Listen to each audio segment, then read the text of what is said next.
So just to be clear, your argument for the why now is the weakness of that regime, not the imminent threat of the missiles that they have had and they've been building for a very long time. That's precisely the argument I presented to the president, is this opportunity is here, it is now, and removing the Ayatollah makes America much safer. That's different from what the president said and what the administration is saying, which is that there was an imminent threat. It has been a head-spinning 24 hours in the Middle East. Here to discuss is a member of the Senate Foreign Relations Committee, Republican Senator Ted Cruz of Texas. Thank you so much for being here, sir. I do, before we talk about some of the other issues, want to start with your reaction to the fact that 3 U.S. service members were killed as part of this operation. 5 others are seriously wounded. Well, it is no doubt tragic anytime American servicemen and women lose their lives. And when a nation engages in military conflict, unfortunately, casualties are part of the risk calculus. President Trump's decision to go into Iran and to go in with overwhelming force is the most consequential decision of his presidency. I believe it was the right decision. I spent the entire day with him Friday, the day before he launched this attack, and he and I discussed it at great length. And I think the president is acting to keep America safe and to make America safer. Iran, for 47 years, has been the world's leading state sponsor of terrorism. They provide over 90% of the funding for Hamas. They provide over 90% of the funding for Hezbollah. They have killed nearly 1,000 Americans over the course of the years.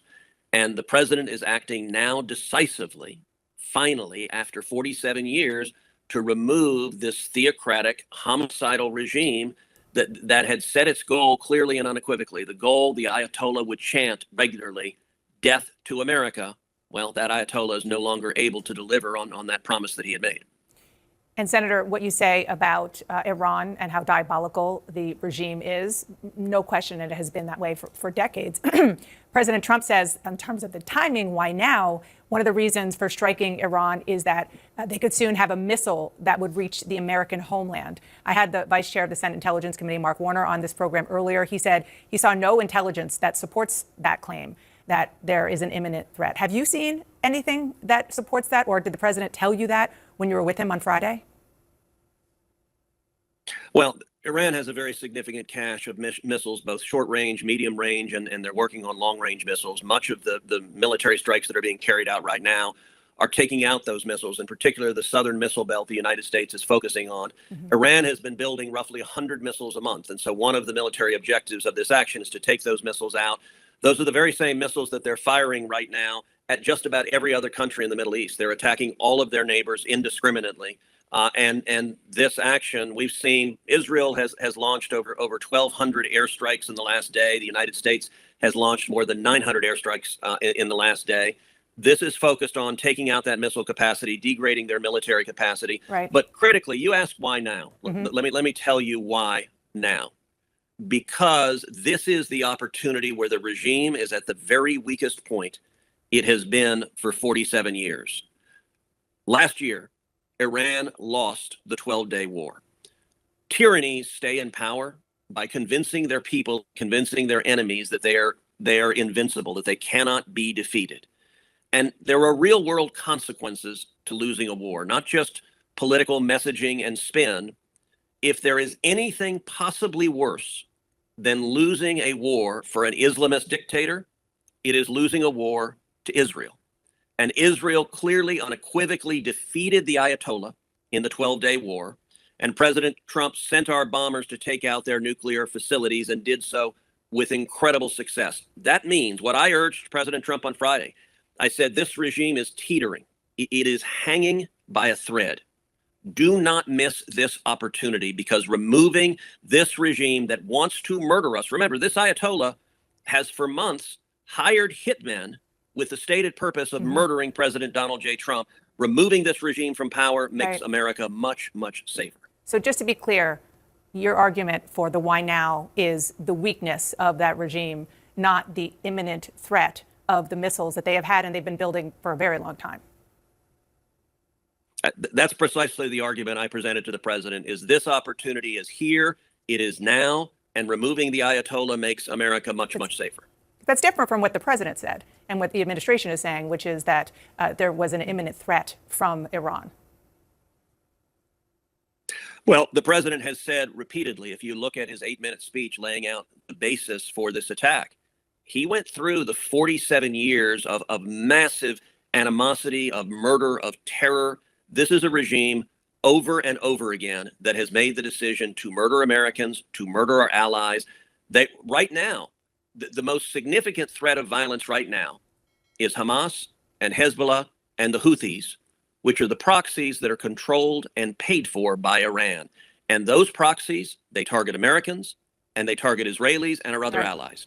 We're seeing that unfold right now. And by the way, they're not just limited to the Middle East. One of the reasons the president went and arrested Maduro is because Maduro had welcomed Iran, had welcomed Hezbollah into Venezuela to be a terror base potentially against the United States. And so this is the president acting as a strong commander-in-chief, fulfilling his responsibility of protecting the American people. I have to ask about the differing views, let's say, inside your party about whether this is the right thing to do.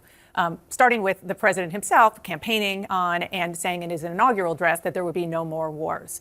And there were a fair number of Republicans who voted for him, liking that promise. Tucker Carlson is somebody who liked that promise. He told ABC that the president's decision to strike Iran is, quote, absolutely disgusting and evil. Your response? So I will say your quote of the president was slightly off. He did not say there would be no more wars. He said there would be no more forever wars. Those are very different things. I emphatically agree with him. You are not going to see a major U.S. troop presence in Iran. He and I talked about that on Friday, talked about Israel leading many of the attacks. We talked about targeted airstrikes, taking out the military capacity of the regime to attack the protesters. And I also urged arming the protesters so the people of Iran could fight back because they were Is that going to happen? That was one of my questions. Is Forever the U.S. going to help them? I hope so. I do not know for sure. I did not get a clear answer on that. That is what I advocated for. Look, Tucker Carlson, as President Trump has said, Tucker Carlson is a kook. He's an isolationist. His views are fringe. And Tucker Carlson has spent the entire Trump presidency attacking President Trump, attacking his foreign policy, because Donald Trump is not an isolationist. He's not interested in sending our sons and daughters to be in extended wars and have major casualties. But he does understand that when faced with a serious threat, you act. It's why President Trump bombed the nuclear facilities in Iran. It's why President Trump arrested Maduro. And it's why now President Trump is acting decisively to take out a theocratic lunatic who pledges death to America. That's not a forever war. That is a commander-in-chief fulfilling his responsibility. And I think the Tucker Carlsons of the world represent a small fringe group in the Republican Party. I'd like them to be smaller and more fringe. I think they are wrong, and I think they are projecting their isolationism onto the president, and they're lashing out at President Trump because he has rejected their views as foolish and naive and misguided. And ironically, Tucker Carlson's views on Iran are the exact same as Barack Obama's views on Iran, and both of them are wrong. Senator Ted Cruz, thank you so much for joining me. I really appreciate it. Thank you. When we come back. In the span of just a few minutes, Senator Ted Cruz laid out a defense of one of the most consequential military escalations of this presidency. He acknowledged the loss of 3 American service members. He called it tragic. He described casualties as part of the risk calculus. And then, without hesitation, he declared that President Trump's decision to launch overwhelming force against Iran was not only justified, but necessary. That moment, that calm acceptance of sacrifice paired with unwavering conviction, captures the gravity of where America now stands. Cruz revealed that he spent the entire day with the president before the strikes were launched. He said he urged him not to miss what he called a fleeting opportunity. He argued that the Iranian regime was weaker than it had been in decades, that it was teetering, that this was the time to act. And yet, in the same exchange, something deeper surfaced. When pressed about the administration's claim of an imminent missile threat to the American homeland, Cruz did not anchor his argument in intelligence assessments of an immediate strike. Instead, he shifted the rationale. He said the justification was not urgency born from incoming missiles. It was strategic timing, weakness, vulnerability. A chance to remove a regime he believes has long declared hostility toward the United States. That distinction matters. Because in matters of war and peace, words are not rhetorical flourishes. They are foundations. The difference between imminent threat and historic opportunity is not semantic. It is constitutional. It is moral. It is the line between defense and preemption. Cruz described Iran as a regime that has fueled instability for decades. He cited funding networks, proxy conflicts, and a long history of hostility. He framed the airstrikes, and over 900 from the United States and more than 1,200 from Israel in a single day, as a focused mission to degrade missile capacity and neutralize military infrastructure. He presented it as decisive leadership, as strength, as a commander-in-chief fulfilling his duty. But leadership in a republic is not measured only by resolve. It is measured by clarity, by consistency, by accountability. When members of the president's own party question whether this aligns with campaign promises to avoid new wars, when voices within the conservative movement call the decision reckless, when senators acknowledge they do not yet know whether protesters in Iran will be armed or supported, it reveals a deeper tension inside the American political system. Is this a limited strike? A short, targeted operation designed to reshape the strategic landscape? Or is it the opening chapter of something larger?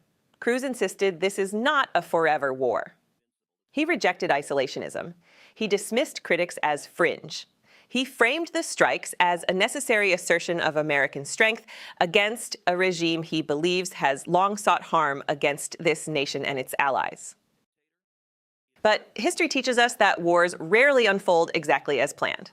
Escalations have momentum, retaliations have consequences, and once bombers are deployed and airspace is ignited, the path forward is no longer shaped solely by intent. It is shaped by reaction. 3 American service members have already paid the ultimate price in this operation. 5 more are seriously wounded. Their sacrifice underscores the reality that geopolitical strategy is never abstract. It is borne by individuals, by families, by communities.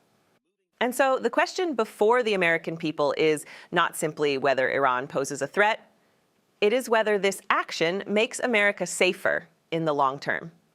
Whether the justification offered aligns with the intelligence presented. Whether Congress will fully assert its constitutional role. Whether transparency will follow force. In moments like this, democracy is tested not by unanimity, but by scrutiny. The Senate Foreign Relations Committee, of which Cruz is a member, exists precisely to examine these decisions, to weigh evidence, to challenge assumptions, to ensure that when American power is projected abroad, it is done with legitimacy and foresight. The world is watching. Allies are recalculating.